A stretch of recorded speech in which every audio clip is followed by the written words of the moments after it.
అయితే ఈజీ సింపుల్గా స్నాక్స్ అయితే చూపిస్తున్నాను. బిస్కెట్స్ చూపిస్తాను.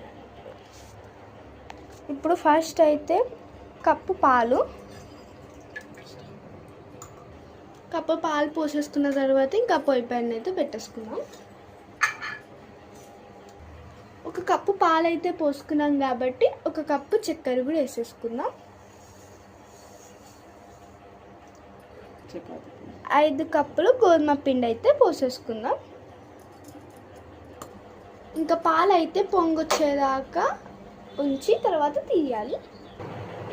చపాతీ పిండి ఎలా అయితే కలుపుకుంటామో అవి నీళ్ళు పోసి కాబట్టి ఇదైతే పాలు పోసి కలిపేసుకోవాలి.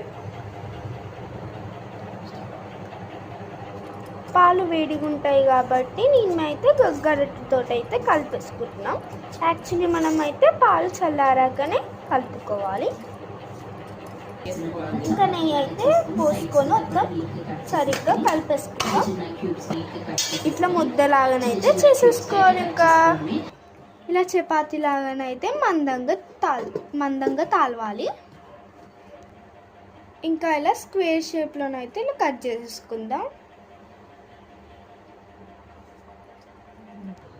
ఇంకా నేనైతే అన్ని స్క్వేర్ షేప్స్లో కాకుండా టర్నింగ్ మూతతోటి ఇంకా సర్కిల్గానైతే ఈ షేప్స్ని తీసుకుంటున్నాను. ఇట్లా చాటలను అయితే మొత్తం నిండినాక చాట వేసుకుంటున్నాను. ఇంకా ప్యాన్ పెట్టుకొని డ్రీ ఫ్రై చేసుకోనికి అయితే ఆయిల్ పోసుకుందాం.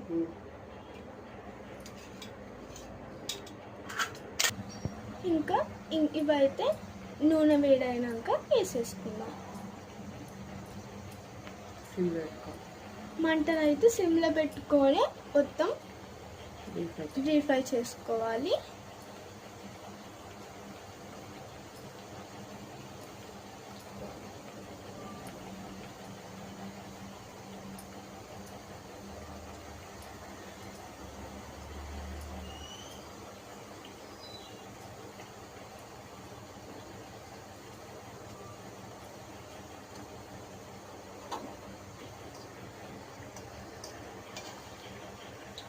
ఇంకా గోల్డెన్ బ్రౌన్ కలర్ అయితే వచ్చేదాకా కలుపుకోవాలి ఇలా. ఇంకా నా అయితే గోల్డెన్ బ్రౌన్ అయితే వచ్చేసింది. ఇంకా తీసేసుకుందాం.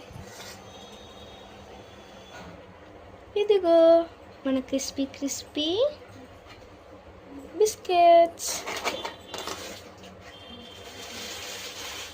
ఒకవేళ మీకు కనుక ఈ వీడియో నచ్చితే ప్లీజ్ లైక్, షేర్, సబ్స్క్రైబ్ చేసుకోండి.